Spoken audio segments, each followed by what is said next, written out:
Well, hello and welcome back to another week on my allotment. I thought I'd start inside the shed.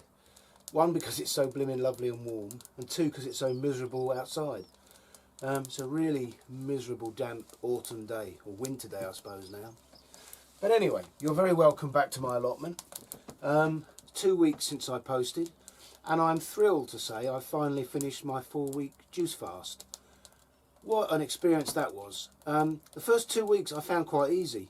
I was so determined to succeed that it just was unquestioned. I just did it.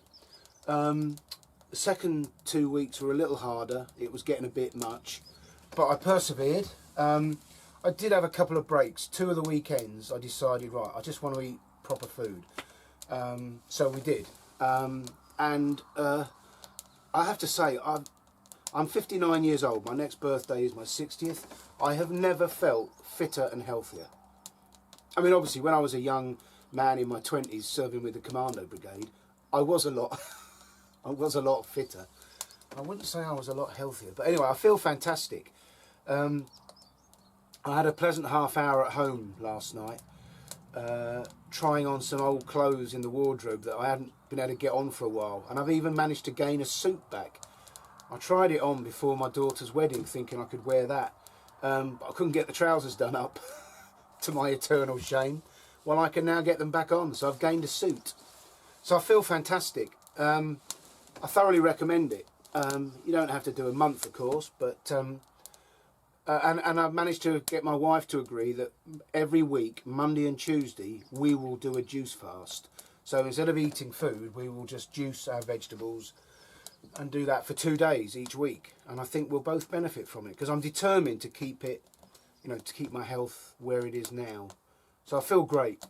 Anyway, when I finish my ramblings, we'll start with some clips I did last weekend, and then I'll take you for a walk up the plot, see what I've been up to.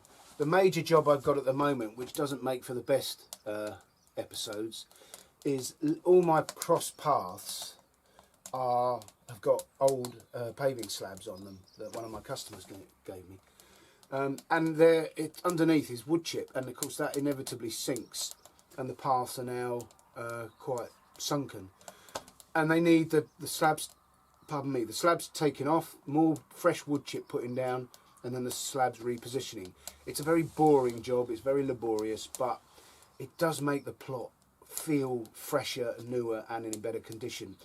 And we have had rain. If you're in the UK, you know the last couple of weeks it has not stopped pouring hard. I've had a pretty bleak time at work, I have to say. And in fact, one day we had a thunderstorm. It was quite something. I'm not saying I've never known a thunderstorm like it, but I don't think I've ever known a thunderstorm like it. And it was directly overhead. I was up at my Bigswear estate day, and I was working under some very, very large mature trees when the lightning started. And I moved out from the trees, moved out into the middle of a field, just to stand out the way of the trees while the thunderstorm went overhead. And it was quite intimidating. I was very glad to be out from amongst the trees, although it did mean I was more exposed and I got very wet. But I'd rather be wet and safe than moderately dry and hit by... Of course, the lightning doesn't hit people, I don't think. I think it hits the trees, which explode out into shrapnel. Anyway, all is well. So, without further ado, let's go and have a look at some clips I took earlier in the week, and then I'll take you down the plot and show you what I've been up to. Oh, that is warm. Well, as always, I've been busy.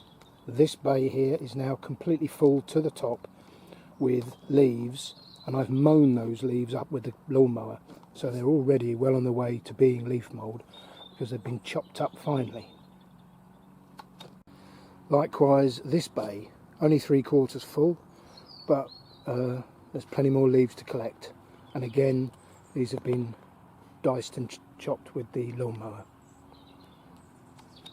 This bay has been my working bay since August, and I just turned it a couple of days ago into that bay.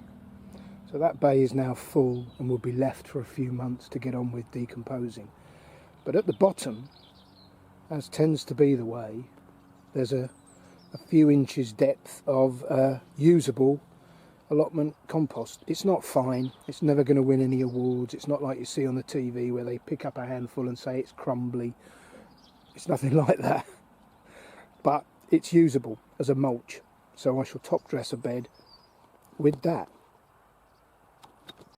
Well, my mate Terry got in touch with me a few days ago and said, I've got a pine unit here, any use to you? And he sent me a photo, and I thought, well, it's not going in the bedroom, but I can certainly use it up the allotment, even if it's just firewood. What he failed to mention in the photo, there's no back. So I'm going to turn this dilapidated old unit from this into this. That really didn't take very long at all. It virtually fell apart for me. And I've got a few of these panes of glass, so job done, quite useful. And those are my broad beans, the Sutton. I think I might have left it a bit late to germinate, so I might get a little extra warmth from that and I might have some success, we'll see. Right, to turn that into firewood now.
Well, after the disaster that was my last chestnut roasting, my son's given me some more, and I thought I'd go again, using a slightly different method.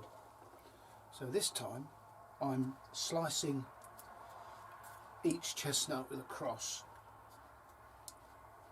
to begin with, and then I'm going to drop them in a pan of boiling water for 2 to 3 minutes. I don't quite know, maybe that separates the outside skin from the flesh inside, I don't know. And then I'm going to roast them, as the song says, chestnuts roasting on an open fire, not in an open fire. So I'm going to put them on top of the fire, and I'll show you that in a second. And hope I have more success.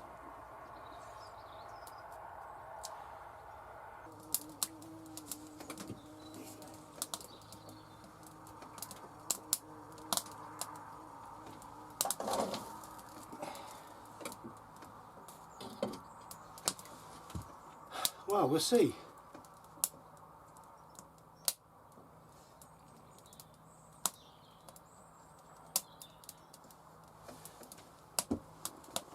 And this is the 3rd week of my I've finished the 3rd week of the juice fast. So if you're wondering why I'm going to try and eat chestnuts on a juice fast, I decided not to beat myself up and just take the weekends off. So yesterday and this afternoon when I get home, we'll have a dinner. But of course, you know, it's all food plant-based, so it's not like I'm eating badly. I just found that having the weekends to have a break gives me some renewed incentive to go for the next 5 days. So I've got 5 days left to go, and that'll be a month. Right, 2 to 3 minutes, and then I'm going to roast them on the fire. I think this is a good sign. Can you see where I've scored the cross in each chestnut? They've peeled open. I'm feeling quietly confident about this. But you know what they say, confidence is that feeling you get just before you fall flat on your face. Right, on to the fire. Well, I've cracked it. They were only on there for about 10 minutes tops. I took one off and it peels really easy. It's hot in my hand. Yeah, it's peeled perfectly.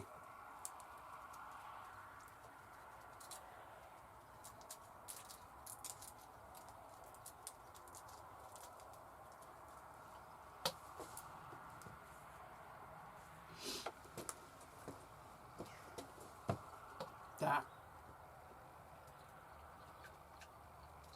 is fantastic. I should mention these solar lights. I think they were 26 quid for 2 on Amazon. I think they're fantastic. So much easier when I arrive here in the dark to just whack that light on and I can see what I'm doing. So I did put one outside and I've got one inside, and it makes the world of difference. Even, you know, now when, I mean, there's virtually no sun at all this time of year, but they're great. I mean, the solar panels are tiny, half the size of a Christmas card, but there's just enough light inside and out for what I need. Wonderful. All for under 30 quid. Well, starting at the bottom end of the plot, these 4 large beds have now all been top dressed heavily with very well rotted organic cow manure, and they look so good for it. And this bed here in the centre had my last remaining leeks. I've not done well with leeks this year. I think perhaps I didn't sow them early enough, and that combined with the very hot summer, clearly I didn't water them enough either, and they just never really got full size. However, you know, they're still perfectly edible. There's nothing wrong with the leeks themselves, they're just a bit small. But I dug them all out and yesterday processed them, and Cheryl's using some tonight in a shepherd's pie, and the rest have got to go in the freezer. And you can see this ditch here. This is the one that feeds off my neighbour's plot that he didn't dig an outlet for. So I've dug a trench, or I put a pipe in there, and there's a pipe here, and it comes down and feeds along here and off my plot and down the side to the field. So although it's not running at the moment, it has been running this week. And so because these beds, these ditches, you can see here, are about, I don't know, about 10 inches below the surface of the bed itself, it just stops the beds from getting waterlogged. Because if you've got anything in the ground over winter, there's not many things that can tolerate having their roots saturated for a long period of time. So moving through to the main plot, very happy that these 2 roses that came from our back garden have now gone over the arch. So next year I'm hoping we might get a good display of classic red roses. Still picking a few Brussels sprouts. In fact, I'm picking some for Sunday dinner today. This bed over here had my beetroot in. I've dug all that up now. It's gone home to go in our juices, and top dressed or mulched the bed and got rid of all the weeds. And this wigwam or tripod thing here, that's stayed in place because I've left the runner bean plants in the ground. Chopped them off, got rid of all the top growth, but I've left them in the ground because they are perennial, I'm led to believe, so I'm hoping that they will come back next year. And if they do, and there's no reason to suspect they won't, I shall do that each year. I think I saw Charles Dowding on his fantastic channel saying that he had grown his runner beans in exactly the same spot for the last 7 years. Some crops just don't need to be rotated. The broad beans are developing slowly but very surely. I'm very happy with those. You can see them under the netting now. I think I might have lost a couple to the slugs, but I do still have those replacements, so I'm not too worried about that. A couple of days ago I hand weeded these onions. That was a bit of a drag, but it does make a difference. And they're looking good. And then here's an example of one of those paths that I have lifted, re-chipped and then put them back. It's a lot higher and it's clean of weeds, it looks good. Here's that cold frame I made from the unit that Terry gave me, and they are broad bean the Sutton in there. Nothing showing yet, but you know, fingers crossed.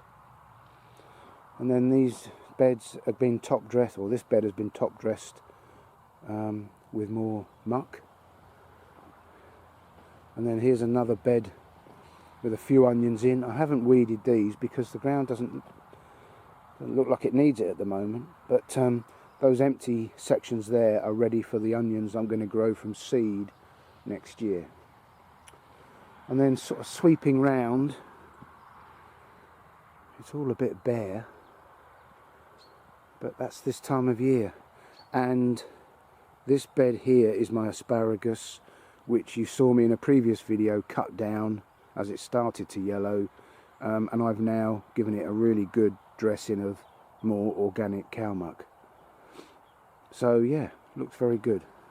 I didn't put any over the actual chopped stalks. I left those clear. I didn't want to burn them off or cause them to rot, so they've been left exposed. And then there is some garlic.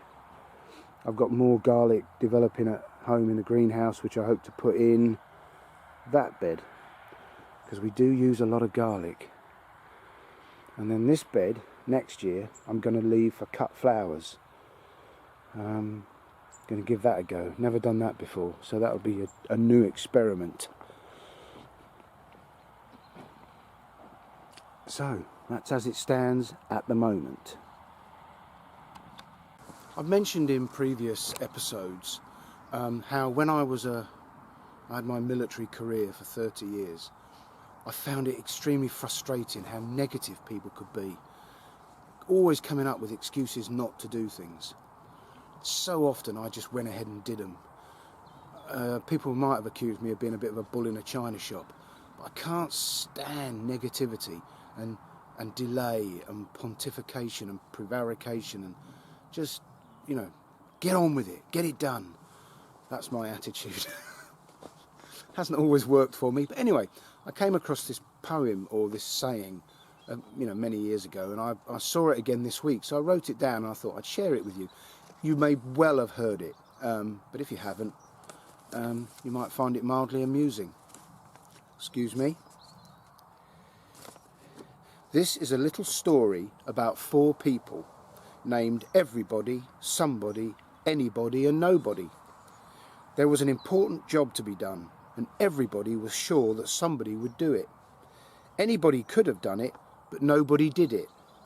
Somebody got angry about that because it was everybody's job. Everybody thought that anybody could do it, but nobody realised everybody wouldn't do it. It ended up that everybody blamed somebody when nobody did what anybody could have done. That's so true. Oh, I don't think someone will do that, don't worry. You know. And then I saw this that sort of relates. Some people want it to happen. Some wish it would happen. Others make it happen.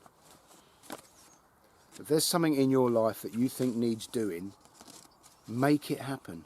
Do it. Don't delay. That's my thought on a Sunday morning. You're very welcome. A couple of years ago I saw a clip of Monty Don talking about the gardens he visits, and he travels the world looking at these big impressive gardens and more modest personal private gardens. And he said something that resonated with me, and he said, of all the beautiful gardens I've seen in the world, I have never seen a garden that I would rather have than my own.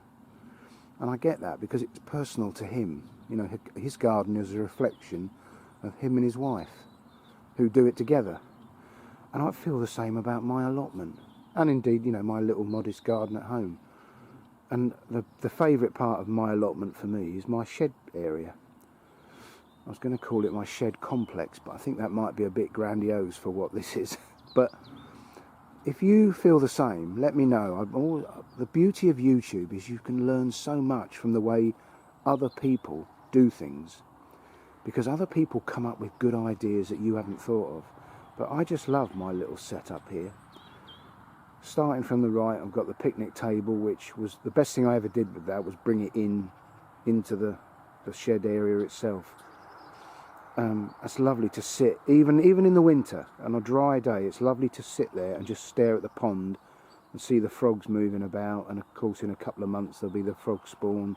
I love it, absolutely love it, and now that it's particularly well sheltered, it's even nicer. The tool shed, everything goes in there, you know, it's fantastic. And I've used the little potting bench in there, and at the moment I've got some pelargoniums overwintering in their pots. And then this covered area is absolutely fantastic, and now it's watertight, it's even better.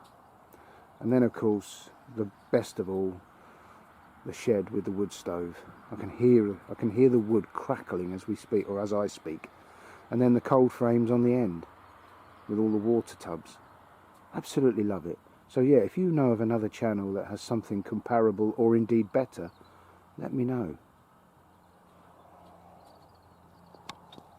I had a little shuffle about this week. It was tipping down with torrential rain, so I was stuck in the shed, and I thought, I'll keep all this wood here. Why don't I just move the wood out? And I've created another little seating area. So if I ever get any visitors, which is rare, Cheryl doesn't come up much in the winter. I don't blame her. Anyway, if you are a connoisseur of YouTube, I'm sure you'll have come across the odd thing about the young of today, and it's called woke, isn't it? It's a word that I've only learnt in the last couple of years. Woke. So if you watch something on the BBC that is, you know, quite old or historic, something like Only Fools and Horses, it now comes with a warning that some of the things said in these old programmes may cause offence. And you think, oh my God, it might cause offence. Anyone who's offended by anything in Only Fools and Horses really needs to get a life. But I do worry about the young of today, where everything is pandered to them. So if they get upset, oh, you need a safe space, you know, all this utter nonsense. You know, people need to be tough and resilient. Anyway, you may have switched off already by now, and it's not meant to be a rant. I watched something on the iPlayer recently about Louis Theroux, who was interviewing Bear Grylls. And Bear Grylls, I didn't know this, he's got his own island. He's bought an island off the north of Wales. I think it's off the north of Wales. Anyway, it was a stunning place, and the home looks fair. I mean, they didn't go inside his house, but the house was obviously an old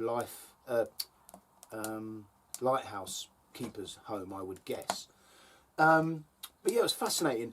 And then they cut away to, I didn't know this either, he's an honorary colonel of the Royal Marines. And so once a month he tries to get along to see the Royal Marines training.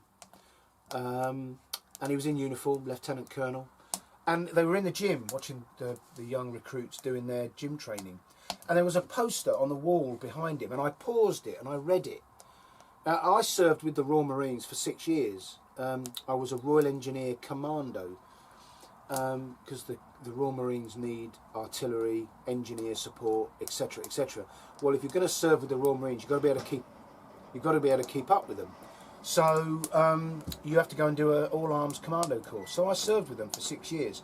I loved their ethos, I loved their ethics, I loved their work rate. I loved everything about serving with the Royal Marines. It was a wonderful 6 years.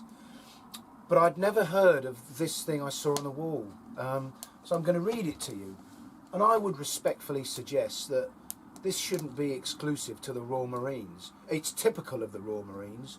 But I would think that this is something that should be on in the main hall of every school in the land. So, if you will excuse me, again, I shall read. Oof. That is burning my leg. The commando mindset. Be the first to understand, the first to adapt and respond, and the first to overcome.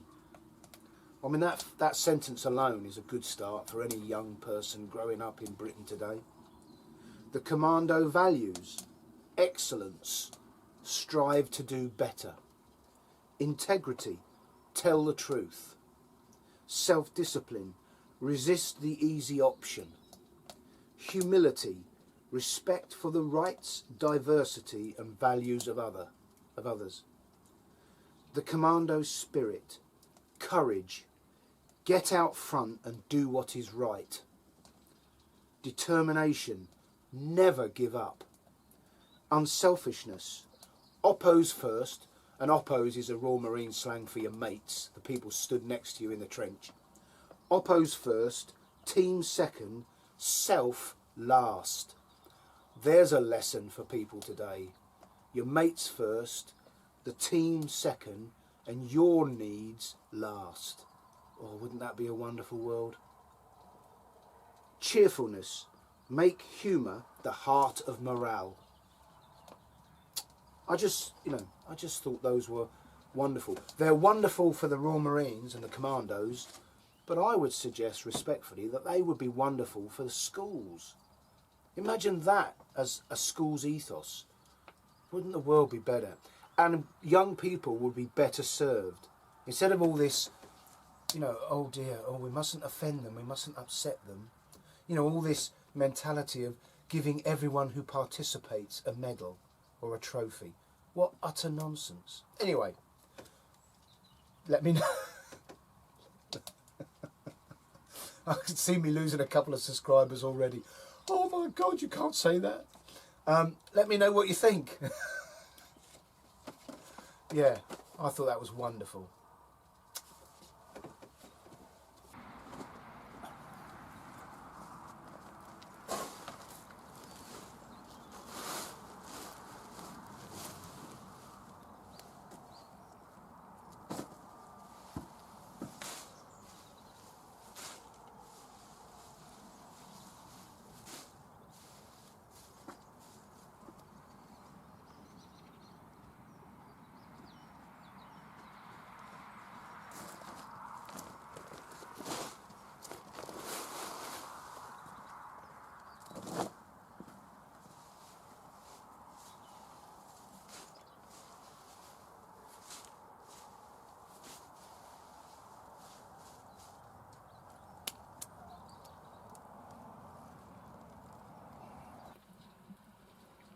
Another little project I've come up with is this series of planks that I got from the free wood pile at the garden centre. I've got a lot more of them outside, but these are in here drying, and I'm going to externally clad the end of the shed here. That's the face of the shed that points into the strong westerly winds that we get on site, and I think it could do with some extra protection. So I'm drying those to screw onto the end and just thicken and brace the end of this shed. I'll do that at some point in the near future. Right, let's sort this one out.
Job done. I might do one more today, but it's not the most exciting work, although the results are great. So I might just do a couple each time I'm up here for the day, and over the winter I'll do them all.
Really happy with them.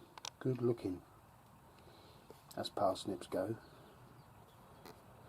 And they'll be eaten in about 2 hours, 3 hours for dinner. Well, I've enjoyed my day. It's been a bit lonely, nobody else up here. And a strange day of weather. You can see the sun glowing through the gloom, but it just hasn't broken through. Anyway, very productive day. And the thing about hoeing the beds, digging all the weeds out around the wooden edges and redoing the paths is when you've done that, it is a very noticeable improvement. You look back at what you've done and you can see where you've been. So it's all looking very good. And I was talking to John, who's on the plot next door but two. He's the only other fellow I see up here regularly. In fact, he's up here more than me because he's retired. And we were talking about our obsession with tidiness. And he told me that he takes it to another level. He'll very often peg out the washing for his wife. And he says if it's a pair of blue trousers, he has to use blue pegs. And if it's a red t-shirt, it has to be red pegs. And he'll go through the peg bag to find the right coloured pegs. I wouldn't say I was obsessed, but I'm certainly very keen to keep it looking neat and tidy. But that really is something else. Anyway, thanks for watching. Not this week, but the following week. It's my wife's 60th birthday. So we've rented a lovely house in the Cotswolds, and the family is coming together. And we're going to celebrate her birthday. So I'm not quite sure when I'll post again. We'll be going out for days out and walks, etc. And the house fronts onto a lake, and it has its own jetty, which must be lovely in the summer. But in the winter, I can't see it getting a lot of use. But I'm going to take my shorts with me and see if I can coax my daughter into joining me for an early morning dip once or twice. So whatever we do that week, I'll see if I can post a few clips. I'll try and post a video next weekend before we go away, but I can't promise anything. So whatever you're doing in your lives, enjoy it, laugh a lot, love a lot, and don't take life too seriously. And I will see you at the next available opportunity. Thanks for watching. Take care. Bye for now.